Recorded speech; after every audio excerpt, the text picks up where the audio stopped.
This message is being broadcasted by the U.S. government.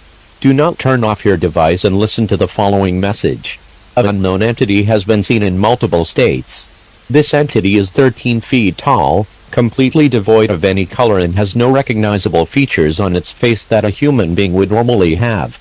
We have confirmed that this entity is not a human being or some sort of new animal. It is dangerous and at all costs you should not look, touch, or call for it.